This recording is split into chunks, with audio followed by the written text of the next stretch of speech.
Well, hello out there. Good evening. Peace in. Welcome to another edition of On the Cutting Room Floor. I'm the host, Tony Ray Harvey, and I'm podcasting from the southwest part of Sacramento, Green Haven Pocket area. Thanks for joining me. Tonight, the Sacramento Kings, they get a win on the road. And guess who was the man of the hour? Okay. Well, De'Aaron Fox, he found his rhythm with 30 points and 7 assists, and Domantas Sabonis added 21 points, 22 rebounds, and 10 assists to give the Sacramento Kings a 110-96 win over the struggling Brooklyn Nets on January 27th. So Domantas got a triple-double. Fox, who continues to play with a mangled pinky finger, he made 11 of 19 shots from the field, 4 of 7 in three-point territory, and made all 4 of his shots from the foul line. The Kings are now 24-22, and they improve an 11-10 on the road, and they ended a 2-game losing streak. They are on the road. Okay. DeMar DeRozan had 17 points, and Malik Monk, he just lightened it up, folks. He contributed 16 points, 6 rebounds, 9 assists, 1 steal, and 1 block. Now, Doug Christie is 3-4 on the road as the Kings' interim leader, and he's 11-4 overall. So he done clocked in 15 games. Sacramento is 1-2 on their current road trip. They're on a 6-game road trip. So, yeah, they pulled it out. They were behind by 10 points in the first half. Defense kind of like pulled it through in the second half. So, yeah, you call it a little bit of a scare. Yes, it was. All they had to do was play through it and get this victory and move on. Now they will be playing the Philadelphia 76ers on Wednesday, January 29th, and that'll be their second match of the season because the Kings were able to beat the 76ers at home during that 7-game stretch that they won at Golden One Center. So, yeah, so they picked up another win, and they are now 24-22 on the season, and they have moved up they move up 2 spots. I think they were 9th spot. Now they should be in the 7th spot in the Western Conference standings. So they're climbing back up the charts. Let's just see what happens. They still got some plenty more road games to go, and they have to win. They cannot really afford to lose any games. It's hard to win on the road. We all know that, okay? For them, it was hard for them to win at home, but it's hard to win on the road. But if you could pick up, 3 wins out of this 6-game stretch, you're doing pretty good coming back at home, okay? You just be right at 500, and you still be 3 games over 500. Me personally, with 3 games left, you can go ahead and take that. 2 and 3, you go for 2 and 3. I'm cool with that. Everyone else will be cool with that. I know the Sacramento fans and spectators will be cool with that too. Go ahead, try to pull out these next 3 games and come back, 4-2. That would be great. That would be perfect. But 1 game at a time, so they don't have to fly that far. They're just going to Philadelphia. It's not that far from New York, so they'll be doing their business there. They don't return back to Sacramento February the 5th, where they play the Orlando Magic. So, D'Angelo Russell, he had 19 points. Remember, he was traded there from the Los Angeles Lakers from Finney Smith. So, Finney Smith is now playing in La La Land. Okay, D'Angelo Russell had 19 points. Jalen Wilson and Tucson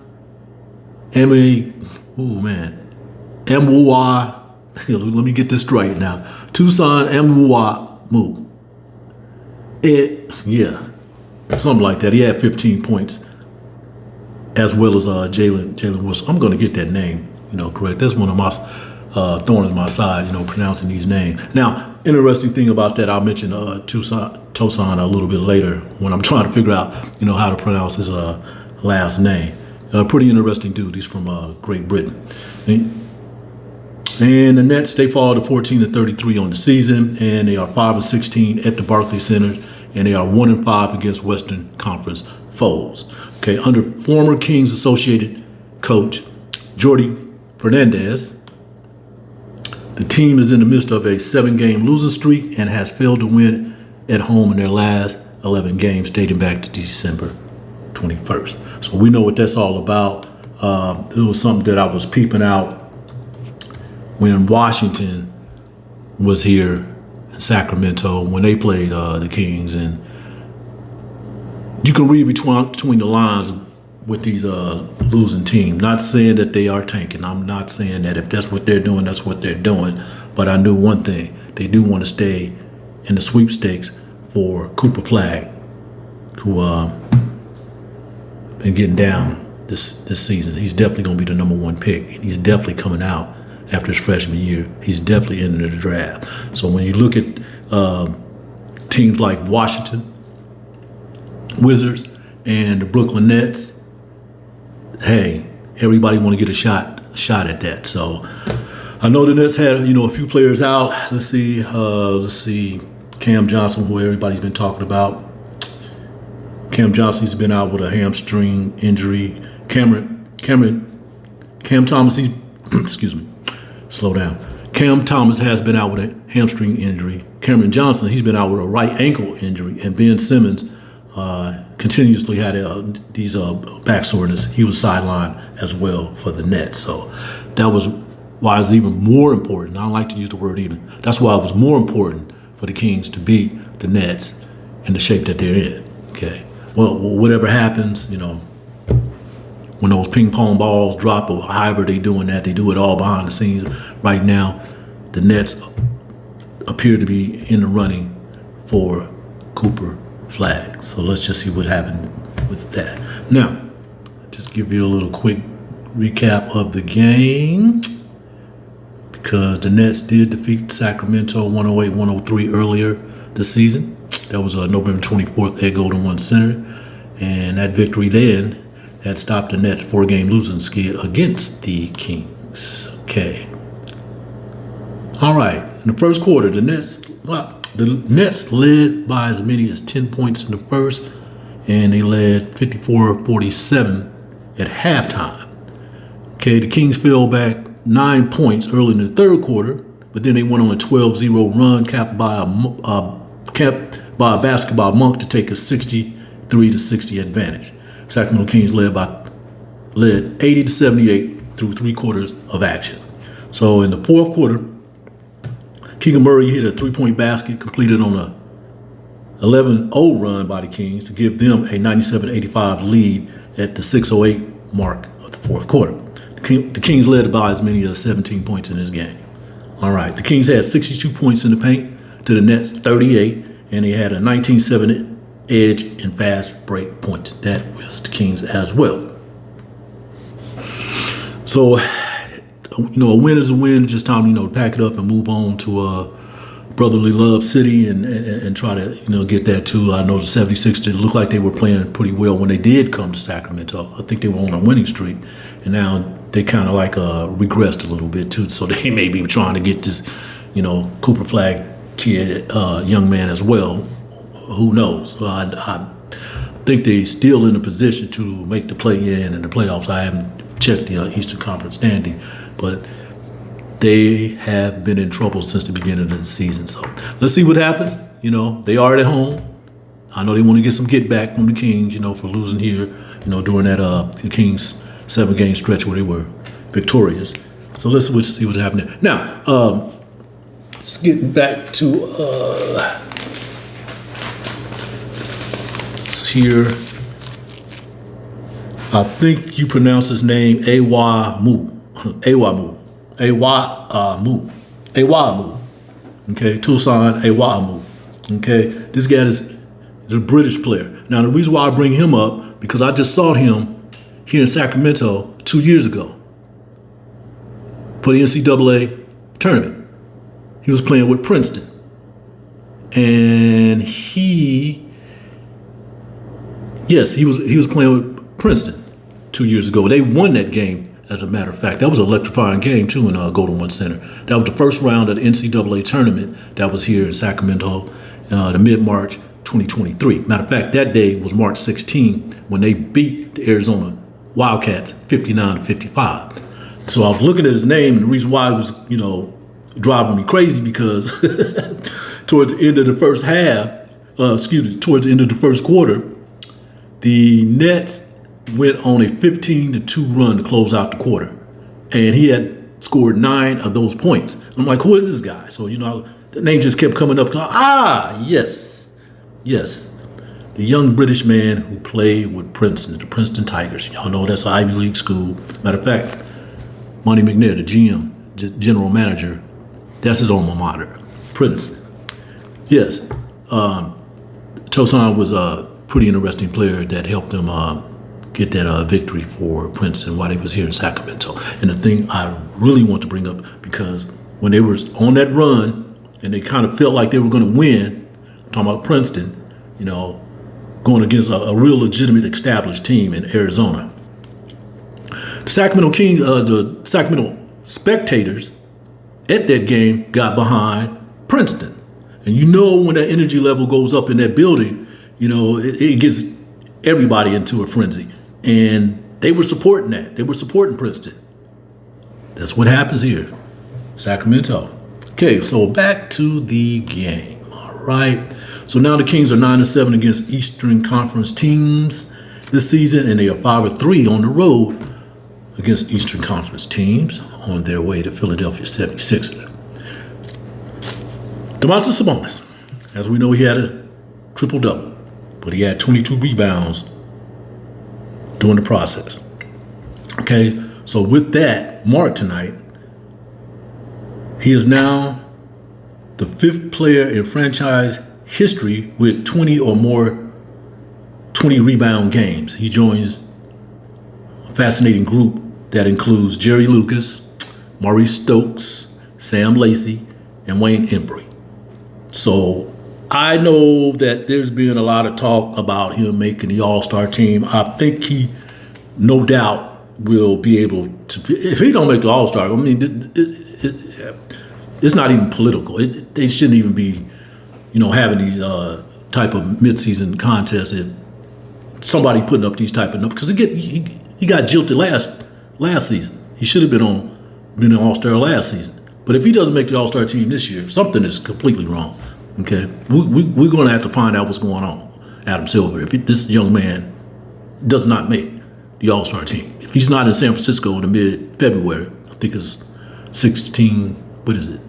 February 14th to the 16th in San Francisco at the Chase Center. That's where the activities will be taking place. If he's not there representing the Sacramento Kings, forget it. I'm tired of all this. Man. Now, the reason why I would bring that up, he's really putting himself in the conversation for MVP. Now, I know he had a big battle against, the Joker last week in, first game of this road trip in Denver. And he looked like he's definitely in the conversation with it. But this man right here, this young man, Domantas Sabonis, he's been playing his butt off these last game, especially since Doug Christie took over the helm of the team. He's been rocking and rolling, meaning you have to have him out there. 22 rebounds. Let's see, now while we're talking about it, the Kings had a total of 44 rebounds, I want to say. He had 16 on the defensive end, and he had 6 on the offensive end. And the Kings, of course, they ended up with 11 offensive board thanks to Domantas Sabonis. So they had a total of 44 rebounds. Half of them was collected by your man, Domantas Sabonis. MVP. So, hey, look, that's just where I stand on that. That's just exactly where I stand on. Now, going back to the game, that fourth quarter, the Kings, they ramped up their defense, especially in that fourth quarter. They was getting in the paint. Somewhere down the line, they figured out, hey, you got to start attacking the paint. And Malik Monk was leading the way. Okay, then the Kings, they started getting deflections and steals. You know, Ellis and Murray was behind some key steals in that fourth quarter. And interesting thing about Murray, Keegan Murray, is that he had picked up his fourth foul early in the fourth quarter, but he held on early in the third quarter. He picked up his fourth foul early in the third quarter, but he held on. He didn't. I don't think he picked up any more fouls after that, so he was able to stay on the court. Now, Domantas did pick up a fifth foul in the fourth quarter, but I think it was like 4 minutes left in the game when he picked that up. Fifth foul. He picked up his fifth foul with 4 minutes remaining in the game, but he held on. He had to hold on, you know, to beat this team. And plus, the game was getting out of reach anyway. I mean, the last 4 minutes, all they had to do was, you know, keep making sure that, you know, they play in defense and hit a couple baskets, which they did, and they closed out the game in a wonderful way. They got the W. They got the W after 2-game slide. So Doug Christie is 11-4 after 15 games, and now we're just rushing to see, you know, where he can land around 20 games. That's pretty much where I want to start figuring these things out. I don't know what was said to him after he took over this team, but if it continues in this direction, I'm sure we'll hear something about it before the end of the season. If they continue in this direction, if they get past the play-in and get into the playoffs, it's going to be a battle. It's going to be a fight for the Sacramento Kings. I would think that he would have earned his job. We won't get too far into that. It's definitely going to be those type of talks, and we'll be keeping you posted on that. Cam Johnson, who's been a conversation, you know, for the last 2 or 3 weeks. His connection, as far as been discussion with the Brooklyn Nets, the Kings wanting, the Kings needing, but the Kings need a lot of things, okay, if they don't get this guy. Okay, I know John Collins been out there and you know, talks as well. They will look great with the Kings if they get either one of these guys, you know, whether they come off the bench or they are starting. And I'm talking about John Collins of Utah Jazz and Cam Johnson for the Brooklyn Nets. It's kind of getting kind of ridiculous if you ask me. I mean, I don't know what people are. Well, I do know why. You know, people don't understand. Okay, just because these GMs are picking up the phone, they having discussion between them. Well, that's BS. That's BS. Ain't nothing solidified until there's an acquisition. All this stuff about talks, you got to be kidding. You can't be basing no facts on no talks.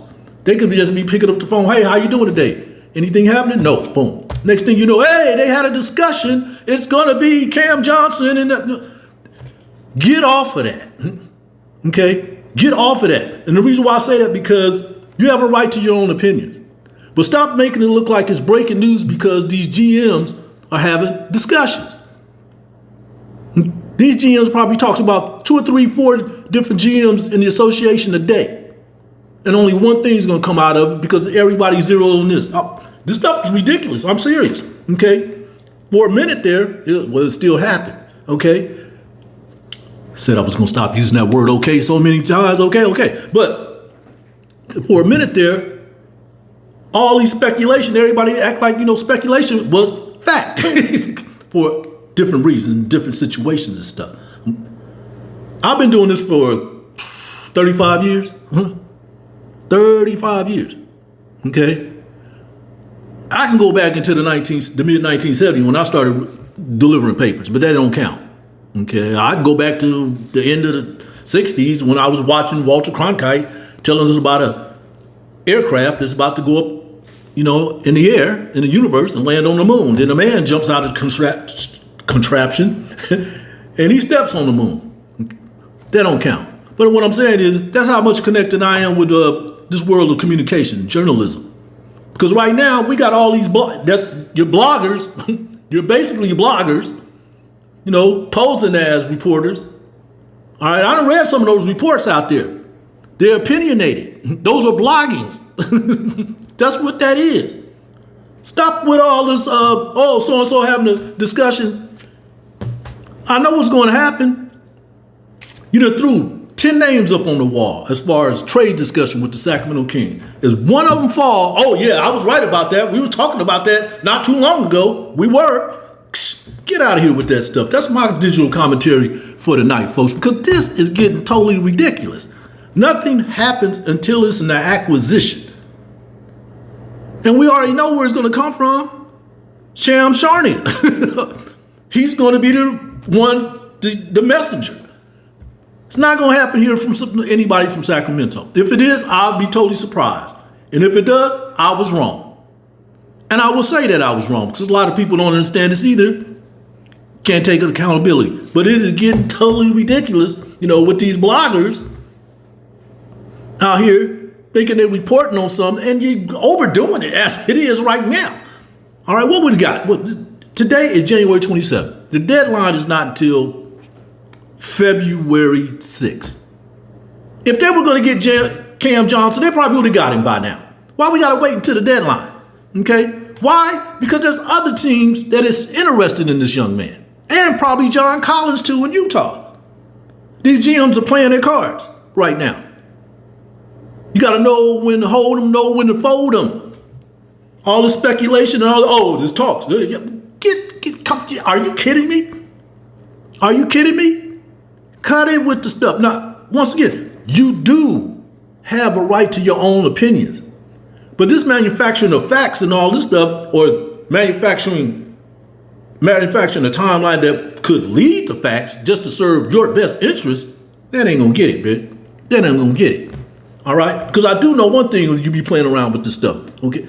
Those people who work for ESPN, USA Today, and The Athletic and all those are professionals. They know what they're doing. They know about this business. They're not doing that stuff, okay? Yeah, they're talking about certain talks and rumors and stuff like that, but they're not using it as fact. And this seems that's what it is.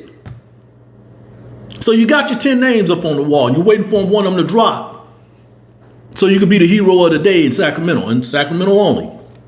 But it's only coming from one place. One place. Understand that. So that is my rant of the day. I had to call it what it is. Matter of fact, I should be calling what it is. All right? I read some of these reports around here, and they're more opinionated than they are objective. They're so subjective. But you have a right to do that. But don't even come here with that. Don't even come here with that. Because if it was, like I said, if it was USA Today or even the Associated Press, okay, who I have been lucky enough to be freelancing for over 23 years, they fact check. Ooh, yes, they fact check. They don't play around with that. They fact check. You can throw out all these numbers and all this, these scenarios and all this stuff and say it's factual all you want. But when you play with the big boys and they fact checked you, you're done. You are done. You are done. Don't work like that. Okay? This business is based on facts. Truth. Folks, I definitely want to thank y'all for tuning in for another episode of On the Cutting Room Floor. I will be back on Wednesday, January 29th, after the Kings play the Philadelphia 76ers and the brotherly love city of Philadelphia. I do want to thank y'all for stopping in. If this is your first time or first, second, and third time, please hit that like button, hit that subscribe button. I am over 600. I'm trying to reach that 1,000 mark because that's where things kind of happen for me, and then we'll take it to that next level. You want to hear anything about the Kings, from my perspective, please come on and join in here. I have a lot to say too, okay? Okay. But once again, thanks for stopping in, and I'm going to leave you guys with this from one of my favorite broadcast journalists, Walter Cronkite. And that's the way it is. Peace.